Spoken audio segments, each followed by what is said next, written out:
Bonjour à tous, vous écoutez Servez-vous, la première chaîne de podcast spécialisée dans les services à la personne. Ce podcast vous est proposé par Aladom, site de mise en relation dans le secteur des services de proximité entre particuliers et professionnels. Retrouvez-nous un mercredi sur deux pour de nouveaux épisodes liés au secteur, que ce soit des actualités, des témoignages d'entreprises ou encore des décryptages de thématiques. Aujourd'hui, je suis en compagnie de Marie, fondatrice de l'association Étoilée et Solidaire qui a pour objectif de mener des événements solidaires, joyeux et gastronomiques dans le but de lutter contre l'isolement social des personnes âgées. On reviendra sur son parcours, mais également sur les différentes actions de l'association et des potentiels projets à venir. Bonne écoute!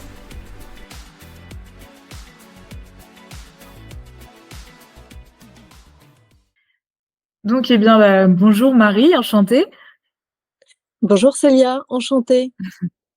Pour introduire un petit peu cet épisode, est-ce que vous pourriez tout d'abord vous présenter et nous raconter un peu votre parcours?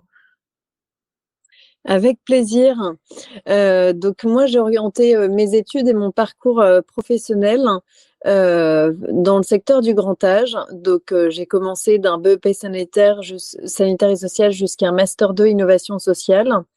Et dans ce cursus universitaire, j'ai évolué dans différents secteurs qui prennent en charge la personne âgée autonome jusqu'en soins palliatifs. Donc en EHPAD, en plateforme de maintien à domicile, dans des unités de soins et de gériatrie, enfin voilà, tout un tas d'expériences professionnelles qui m'a permis justement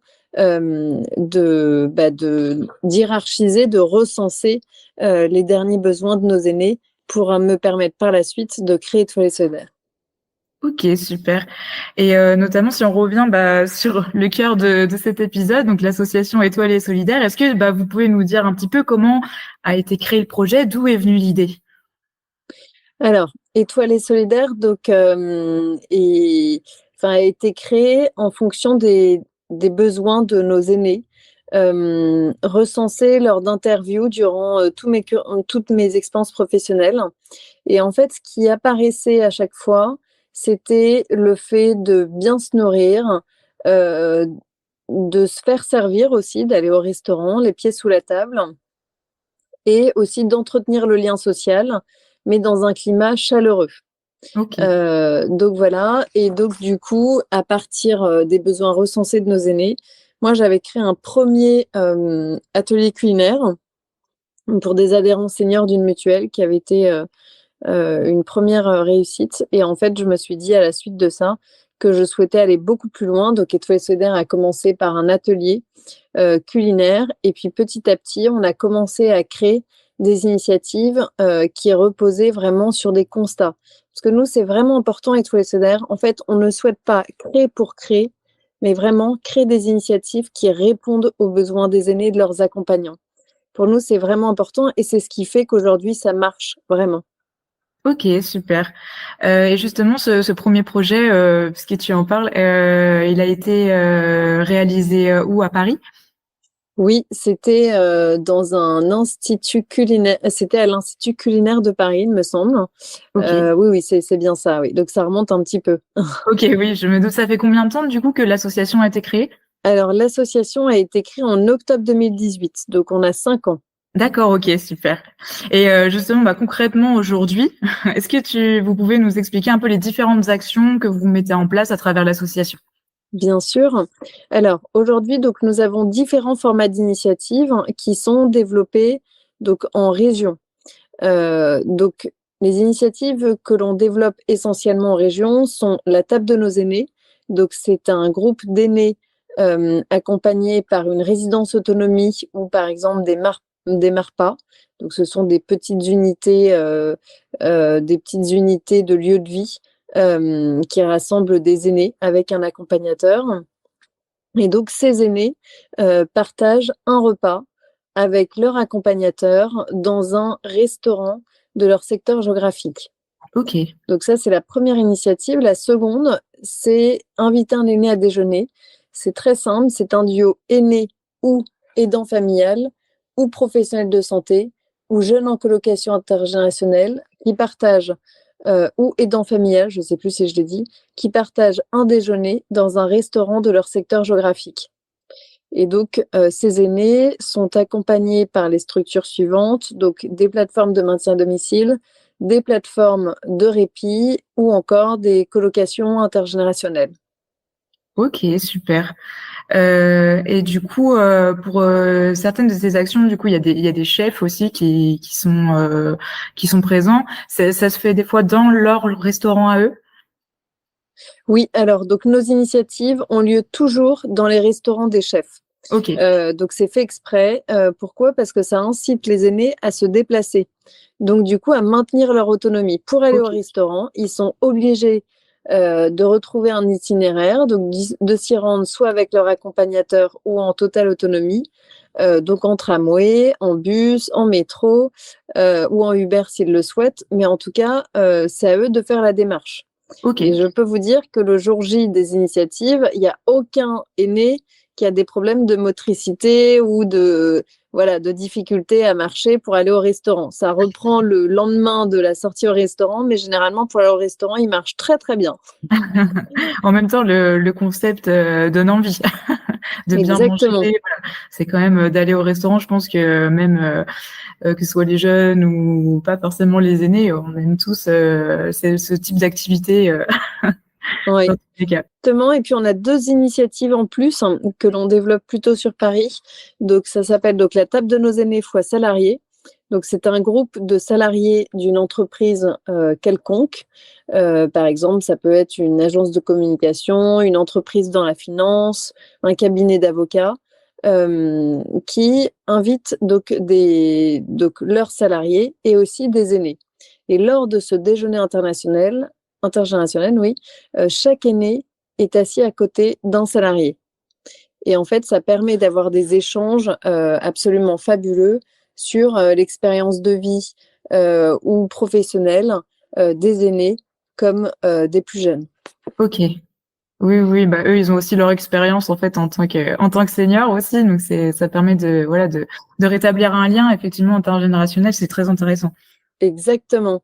Et enfin, pour finir, pour nos initiatives, on a l'initiative donc la table de nos aînés fois personnalité.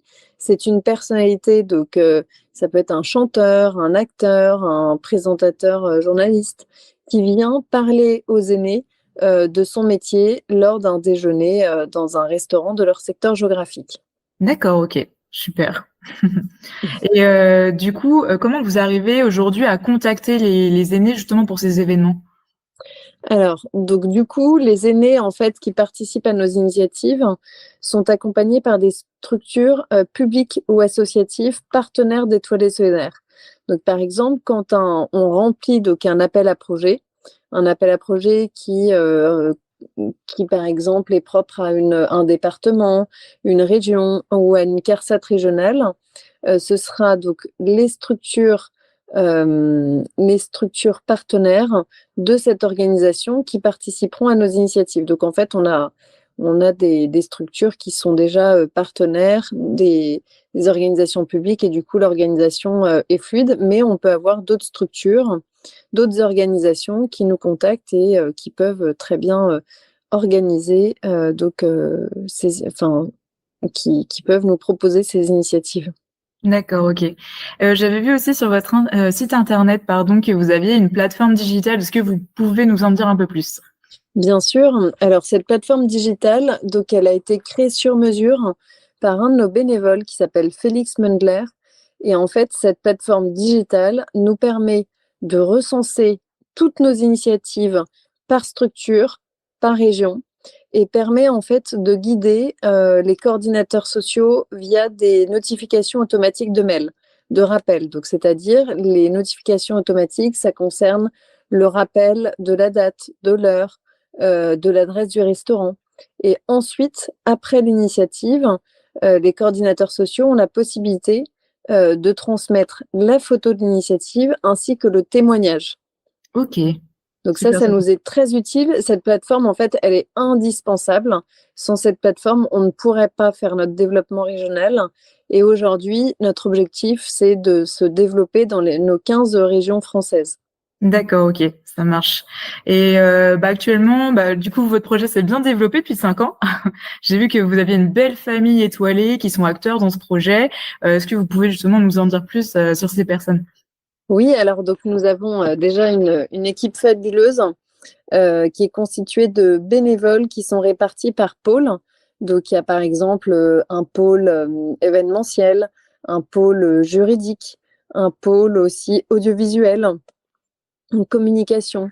Et en fait, tous ces pôles donc comprennent des bénévoles qui en fait coordonnent ou assurent nos initiatives.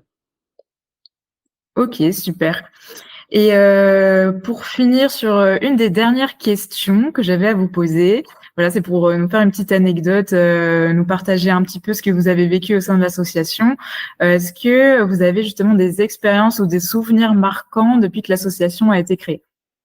Oui, alors donc je dirais une édition chef d'un jour sur le plateau de Top Chef. Enfin, on en a eu au moins 2 ou 3, donc c'était des aînés qui étaient chefs d'un jour avec des grands chefs. Et du coup, chaque aîné était réparti en fonction des tables et chaque petit groupe réalisait donc une entrée, un plat et un dessert et ensuite on faisait des grandes tablées. C'était vraiment un moment très chaleureux et les aînés nous en reparlent encore.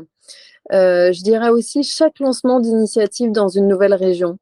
À chaque fois qu'on arrive dans une nouvelle région, on se dit qu'on a réussi en fait à attraper encore un petit bout de région, si je puis dire. Et, Mmh. et vraiment, c'est vraiment très important ce développement pour nous, pour justement lutter contre l'isolement social de nos aînés. OK, super. Justement, vous parlez de développement régional. Du coup, actuellement, quelles sont les régions où vous êtes positionnés? Et du coup, le développement, ce sera, quelles seront les autres étapes, des régions, que vous souhaitez toucher? Oui.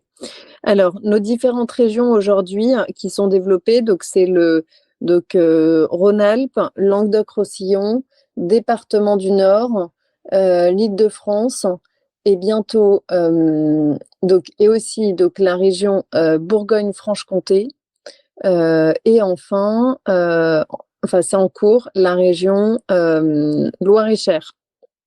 OK, ça Et en marche. fait, notre objectif, donc comme je disais auparavant, c'est de nous développer dans toutes les régions françaises. Et en fait, notre développement donc dépend aussi des appels à projets que l'on réussit en fait au quotidien. Quand on réussit par exemple un appel à projet qui est lancé donc en Aquitaine, du coup on développe nos initiatives en Aquitaine. Donc ça vraiment c'est en fonction des commissions. On peut pas savoir, enfin on peut pas savoir et anticiper quelles seront les régions qui seront acceptées. D'accord, très bien. D'ailleurs, moi, c'est une petite question complémentaire. Comment ça se passe justement de répondre à un appel à un projet? Est-ce que vous pouvez nous en dire un petit peu plus là-dessus? Bien sûr. Alors un appel à projet, donc c'est un dossier qui est lancé en fait par une organisation publique, donc par exemple comme une CARSAT régionale qui applique en fait les politiques sociales de l'État. Et donc on a des appels à projets donc chaque année. Et généralement, donc ce qui est affilié aux seniors, c'est par exemple inventez-nous un projet qui maintienne le lien social des aînés ou inventez-nous un projet pour les aidants familiaux. Voilà. Et donc, du coup, donc, nous, on remplit cet appel à projet, on le complète, on l'envoie. Et ensuite, on a la réponse à peu près 4 à 6 mois plus tard. Et une fois que cet appel à projet donc, a été attribué, voté, nous, on rassemble les structures partenaires donc, de l'organisation publique sur un territoire. On fait une formation digitale où, en fait, lors de cette formation digitale, on sera amené à choisir avec chaque acteur présent les dates sur toute une année. Et ensuite, on explique le fonctionnement de la plateforme. Et ensuite, ça y est, tout le monde est autonome. OK, très bien. Voilà, donc ça va très très vite et justement, on est toujours en amélioration en continu sur cette plateforme digitale parce que cette plateforme, elle nous permet de nous développer et vraiment elle nous fait aussi gagner beaucoup de temps. En fait, il y a aussi une autre petite chose qui est importante. En fait, elle permet aussi aux coordinateurs sociaux des différentes structures de nous transmettre des suggestions de restaurants en fonction de leur ville, etc. Et vraiment, les coordinateurs sociaux ont vraiment toujours des goûts très adaptés. Et du coup, donc nous, on recense leurs suggestions et ensuite, on contacte les restaurants et puis on réserve, hein. Très bien, ouais. OK. Bon, en tout cas, c'est un très beau, projet, un très beau Eh ben, concept. merci Célia. Merci, beaucoup Marie pour cet échange. Donc, pour ma part, j'ai tout de suite, comme j'ai dit, beaucoup aimé, votre concept. D'ailleurs, je l'ai connu sur Instagram, qui a vraiment cette dimension, solidaire et qui permet aussi de faire vivre à nos aînés de très belles expériences culinaires. Donc, encore un grand merci, d'avoir participé à cet épisode. Merci Célia, vraiment de prendre le temps de mettre en avant et en lumière notre association Étoile Solidaire. Et puis vraiment, j'incite toutes les entreprises qui souhaiteraient participer à une table de nos aînés fois salariés ou d'autres organisations qui souhaiteraient nous faire un don financier pour permettre à des aînés dans toutes les régions en France d'avoir des bons repas et des bons moments au restaurant avec leurs accompagnants. N'hésitez pas à me contacter. Voilà, c'est tout pour cet épisode. J'espère sincèrement qu'il vous a plu. Donc n'hésitez pas à vous rendre sur leur site internet étoilesolidaire.fr ou sur leurs réseaux sociaux pour suivre tous leurs projets ou si vous souhaitez aider l'association. Vous trouverez d'ailleurs tous les liens en description de l'épisode. Et si vous avez aimé ce format, vous pouvez également suivre le compte Instagram servez-vous-podcast pour être au courant des dernières sorties. Je vous souhaite à tous et à toutes une bonne journée ou soirée et je vous dis à bientôt pour un prochain épisode.